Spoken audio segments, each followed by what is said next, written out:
मुसलमानों को गुमराह मत करो, वक्फ बोर्ड पर जाकिर नायक और किरेन रिजवी आमने सामने। वक्फ संशोधन बिल पर इस्लामिक उपदेशक जाकिर नायक की अपील पर सरकार ने आपत्ति जताई है। केंद्रीय मंत्री किरेन रिजवी ने कुछ वीडियो शेयर कर कहा कि हमारे देश के मुसलमानों को मत भड़काओ। कुछ दिनों पहले ही नायक ने एक पोस्ट के जरिए इस बिल पर बड़े स्तर पर विरोध जताने की बात कही थी। फिलहाल इस विधेयक पर ज्वाइंट पार्लियामेंट कमेटी विचार कर रही है। अल्पसंख्यक मामलों के मंत्री रिजवी ने लिखा, प्लीज बाहर से हमारे देश के मासूम मुसलमानों को गुमराह करने की कोशिश न करें। भारत एक लोकतांत्रिक देश है और लोगों के पास अपने विचार रखने का अधिकार है। झूठा प्रोपेगेंडा गलत बातें तैयार करेगा। उन्होंने नायक की तरफ से की गई पोस्ट को भी शेयर किया जिसमें कहा गया था, भारतीय वक्फ की संपत्तियां बचाओ, वक्फ संशोधन बिल को खारिज कर दो।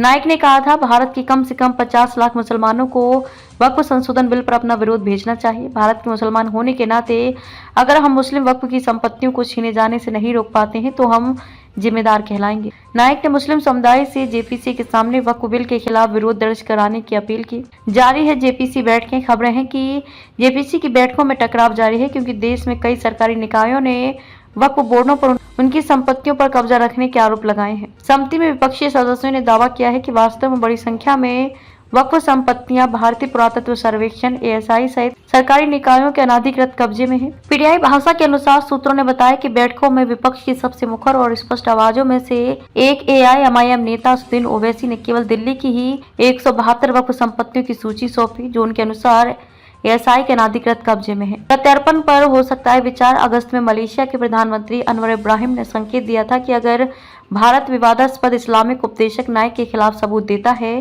तो उनकी सरकार उसे प्रत्यर्पित करने के भारत के अनुरोध पर विचार कर सकती है। इब्राहिम ने यह भी कहा कि इस मुद्दे की वजह से दोनों देशों के द्विपक्षीय संबंधों के विस्तार पर कोई गतिरोध पैदा नहीं होना चाहिए।